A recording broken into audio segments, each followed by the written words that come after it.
Hobby now. It's Ziggy now. It's one day late. Today is April 4th, 2024. I apologize. Did not get this out last night. So many things going on in my life. And you know what? As a content creator who does this as a hobby, that's just the way things are sometimes, man. And I love that. Love that about the hobby too. I do appreciate you checking out. I love all the new subscribers, the support, the DMs. Thank you very much. I'm going to just keep it going. So in this episode of Hobby Now, we're going to talk about the real sports card investor. Will you please stand up? And what the hell happened to Geoff?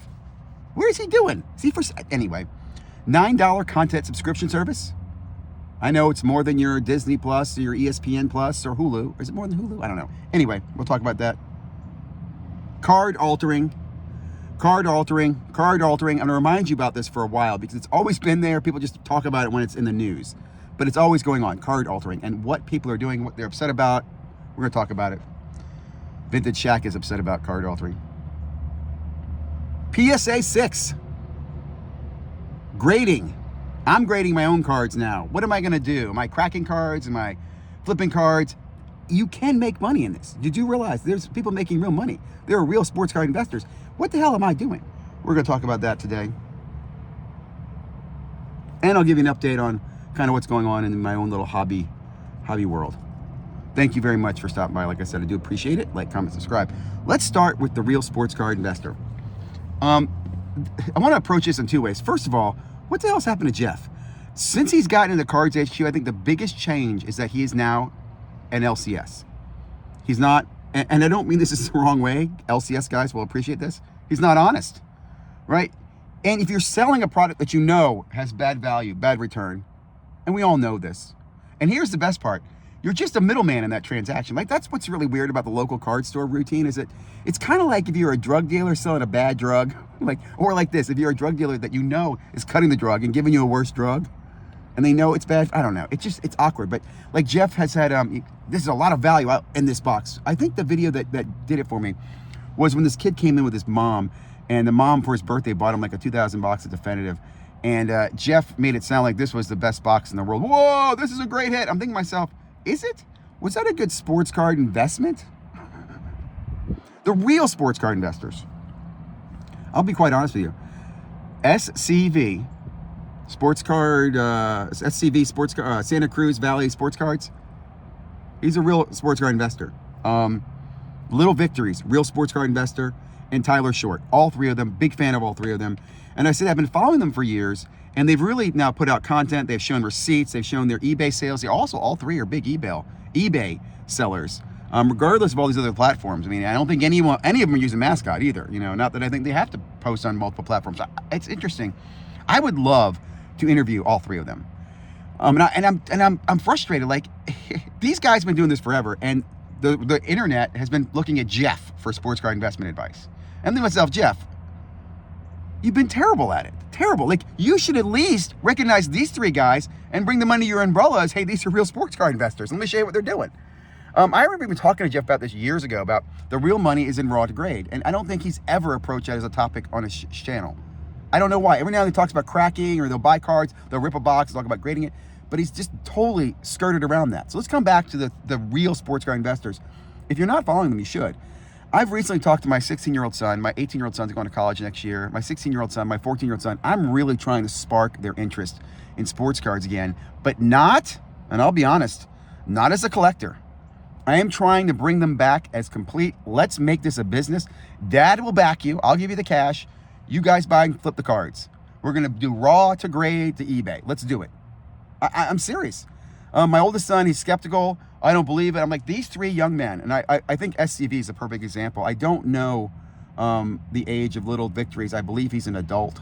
I don't mean that like I'm an old man. So when I mean adult, I'm thinking he's probably in his 30s.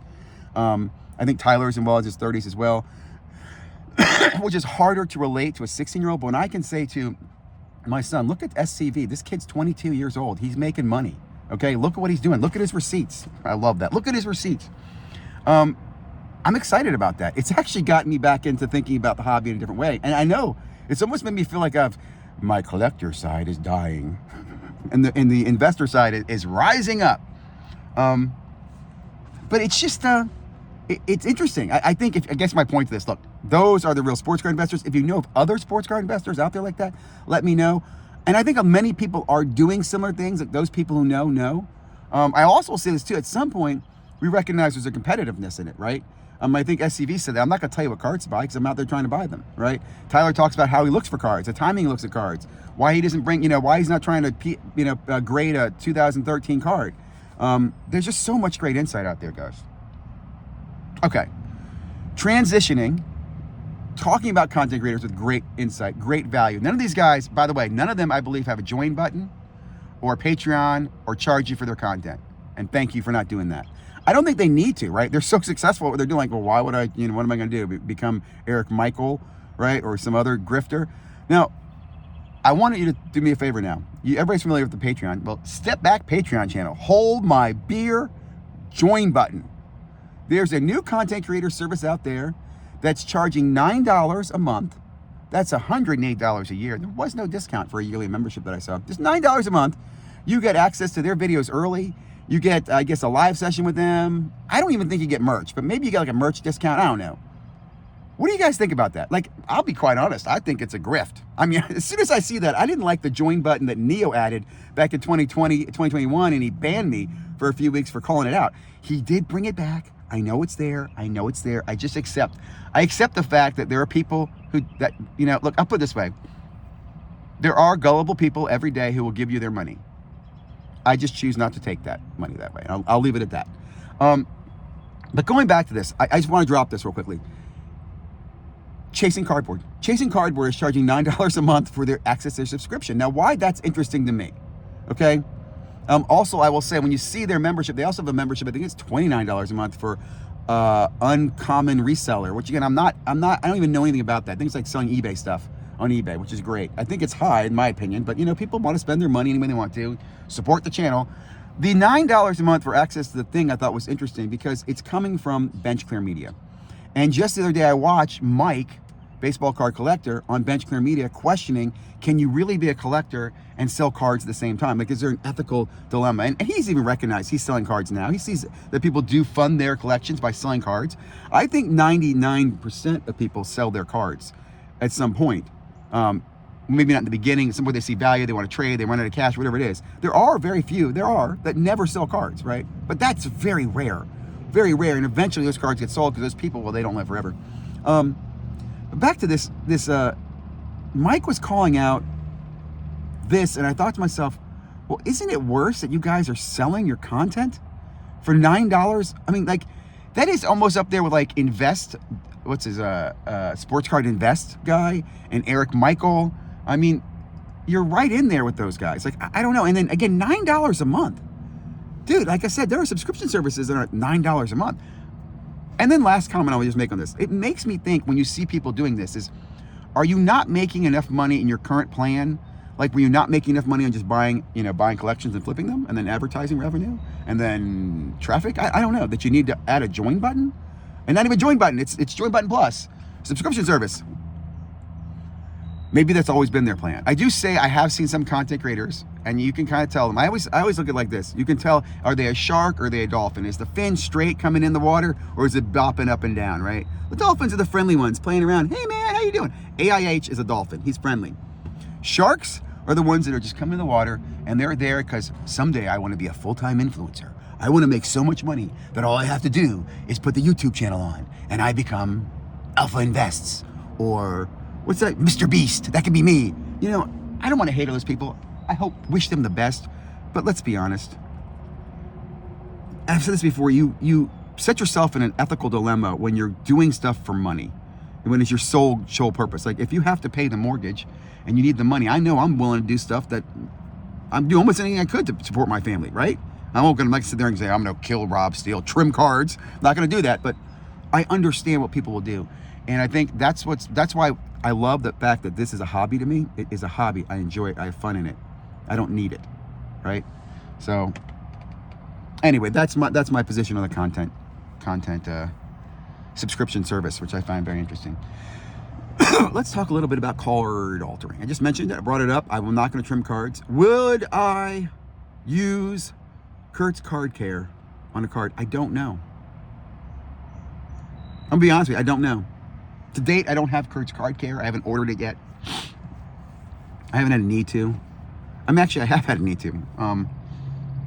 But I've been too public about it. I'd be an idiot if I did it, if that makes sense. And what I mean by that is I had the card that came back, got a PSA 6. I have decided I'm going to crack the card and either resub it or sell it raw.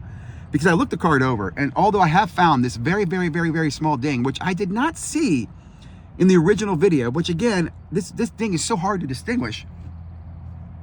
It just disgusts me. Like, is that ding really worth 4 fucking points off your card? You know what I mean? Like, and the valuation is crippling it. So, I have thought, should I alter the card? Should I, and when anybody alter the card is re-alter it, right? Bring it back to its original condition before it got hit by something that altered it in the dinging process. Probably won't. Like I said, I'll probably sell it raw, or I'm going to tag it. I'm going to bring it to the Chantilly show this weekend and show it to a few people. I could ironically see it being sold to a repacker. Could you imagine the irony in that? If that card goes to a repacker, I'm like, he's going to pay top dollar.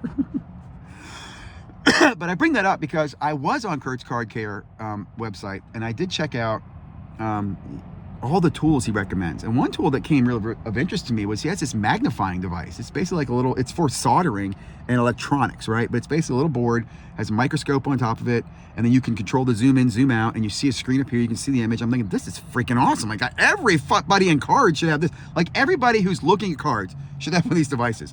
I think they start at like 50 to 100 bucks. I mean, I know guys buy these magnifying glasses like 20, 30. I'm thinking, well, I'm just going to get the big old wingy dingy thing. So I think I'm going to order that. I'm going to look into it a little more.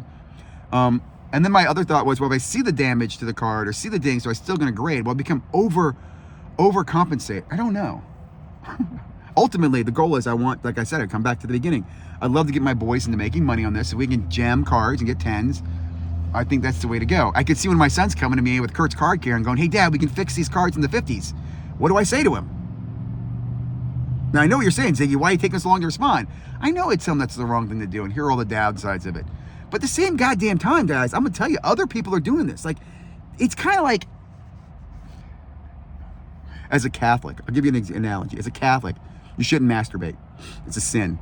So it's like if your friends are telling you, man, I just got a great porn mag. You want to see it? I'm like, no, I'm not going to watch the porn mag. I'm not going to do that. I don't know if I'm going down the wrong road with this one, so I'm just winging this. And my friend's like, he brings back another porn mag. So basically, you get the idea. If your friends are all doing it, all your friends are looking at porn mags back when you're 13, 14, probably having a good time, right? Doing the shake weight. And as a Catholic, you're like, well, God damn it. I got to do it. Isn't it funny? I say, God damn it, as a Catholic. I think the same way with this waxing cleaning. I watch Vintage Card Check, and he continues to hone on this, why you shouldn't do it, why it's bad. Dude, I'm not going to argue with you. Everything you say is true. But no one cares. No one cares. The guy getting the gem doesn't care. The guy he's selling to doesn't care. The guy buying it, maybe he cares, but at the moment he doesn't care. He's even willing to take the risk that maybe it is okay. Maybe he does have a 10. You don't want to tell him he's really got a 6. He doesn't want to know he has a 6. But, and the reason no one cares, by the way, is there's just no punishment in it. There's no punishment. Is it fraud? I need someone to show me criminally why this is an act of fraud. Like, would the government care that, oh, I had a card, it got bent, so I fixed the bend, and then I sold the card and made more money than when it was bent? Would the government be like, oh, that's extortion? I think the government would be like, where's my cut? Where's my tax money? I don't know, the altering thing. I'll even say this, one of my favorite channel guys. I mean, in fact, many of the traditional, hardcore, old school guys, first of all, they've been around, they've seen this, they know it's wrong, they know it's been going on, but they understand, kind of like trimming. Tyler Short doesn't like it. He talks about, how bad it is to juice the cards with Kurt's Card Care, and he's one of my favorite guys as far as a sports card investor. I have to assume, well, SCV's against it as well, and I bet you Little Victories is too. So there you got 3 guys who are just making money doing what they do, which is finding cards that are gradable, grading those cards and selling them, and they're not doing any alterations or, soaking and so that. But I think it's such an interesting point. That's why I guess right now I fall on their camp. I want to do it the way they're doing it. I believe I can do it the way they're doing it, but I'm not being stupid to the fact that I know others are not. And I don't know what's going to happen. Would there be a crackdown on it? Would PSA do something? I don't know. What do you think? I think that's all I'm going to talk about today. I know normally I go 30 minutes. I will say, a couple other things. I am really enjoying the hobby more right now than I have in a while. I got a lot of cards at PSA. I'm enjoying the PSA process. I've learned a lot about PSA and the grading. Like I said, I'm excited to do my own cards and grading. Breaking's been fun, although I had a skunk this week and a break. Some other good breaks have come back. Mostly base cards, some shiny cards, nothing huge. Still chasing some Monopoly Prism. Oh, I had a pink ice that I hit out of a mega box, a personal rip I did this week. So it's just been a really, really fun week. Like I said, Chantilly shows this weekend. I will be there. I'll be walking around, talking to people, hopefully interview some people. Hoping to bring one of my sons with me, maybe a couple sons. We'll see what happens. But very, very excited. Very, very excited. Looking forward to the hobby. Hope you are as well. Like I said, like, comment, subscribe. Do appreciate your support. Have a great day, guys. Make the hobby better, not bigger.